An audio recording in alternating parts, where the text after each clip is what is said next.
10 বছরে পা দিল সল্টলেকের BE 34 নম্বর বাড়ির ভুবনিয়া পরিবারের রথযাত্রা। এই পরিবারে পুরী থেকে আনা বিগ্রহে চলছে নিয়ম মেনে পুজো। উল্টো রথ পর্যন্ত প্রতিদিনই প্রায় 6000 ভক্ত প্রসাদ গ্রহণ করেন। বিশেষ কাসুর দলের পাশাপাশি পুরী থেকে আসেন পুরোহিতরাও। এই বিষয়ে কি জানিয়েছেন পরিবারের সদস্য বিশাল ভুবনিয়া, শুনে নেব। This year is the 10th year of the puja. তো কি করে শুরু হয়েছিল পুজো? তো অনেক ছোট রূপে বাবা আমার শুরু করেছিলেন।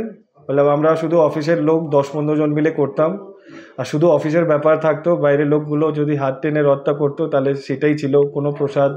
অনেক ছোট থেকে বাড়ির রথের মতন শুরু হয়েছে, আর আজকে দিনে কমসে কম 500 to 1000 লোকের আসা যাওয়া আছে ডেলি। ভোগ আছে, লঙ্গর আছে, সব রকমের প্রসাদ আছে সবার জন্য।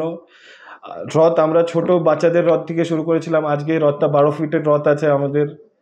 তো সেই অনুযায়ী ঠাকুরের আশীর্বাদে আগে বড়ে চলেছি, যেভাবে যা হয়। আজকে আপনাদের তো পুরী থেকেও ঠাকুর বসে আসে, এবং যে নিয়ম নীতি একদম পুরো নিয়ম নীতি পুরো সেইভাবেই পুরীর মহারাজরা এসে পুজো করে। এখনও পুরীর মহারাজরা এখানেই আছেন আমাদের কাছে। কারতালওয়ালারা আসে পুরী থেকেই। পুরো ব্যাপারটাই ট্রেডিশনাল অথেন্টিকভাবে হয়। এখান থেকে কটার সময় রথ বেরোবে এবং 4টে নাগাদ? কোথা দিয়ে যাবে? 4টে নাগাদ এখান থেকে রথ বেরোবে। বৈশাখী সুইমিং পুল হয়ে টেলিফোন ভবন, 3 নম্বর আইল্যান্ড, 4 নম্বর আইল্যান্ড হয়ে আবারও এখানে ঢুকে যাবে। তো মাসির বাড়িটা কোনটা হয়? মাসির বাড়িটা আমরা কি করেছি, নিচে রেখেছি, আর ওপরে নিজস্ব বাড়ি করেছি।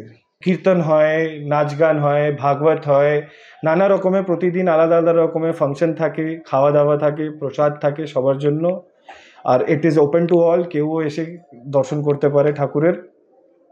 আর প্রসাদ তো গ্রহণও করছে দেখলাম একদম মানুষ, একদম থেকে। একদম এই অনুভূতিটা কিরকম যে জগন্নাথের কৃপায় ঠাকুর আশীর্বাদ দিয়েছে, আমরা একটু সেবা করতে পারছি লোকদের, আর কি বলবো আপনাকে। সল্টলেকের আরেক বিখ্যাত রথযাত্রা এবারে পড়ল 37 বছরে। চৈতন্য ভাগবত সমাজের রথযাত্রা শুরু করেছিল কলকাতা হাইকোর্টের বিচারপতি ভগবতী প্রসাদ ব্যানার্জি। এবারেও সেন্ট্রাল পার্ক থেকে বেরোলো বর্ণাঢ্য শোভাযাত্রা, সঙ্গে মেলা ও ভোগের আয়োজন।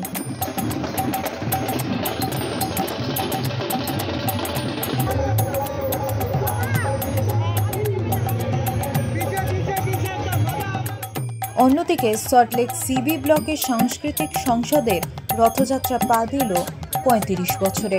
সাংস্কৃতিক অনুষ্ঠান এবং কীর্তন সহকারে 3টি আলাদা আলাদা রথ ঘোরে গোটা সল্টলেক জুড়ে।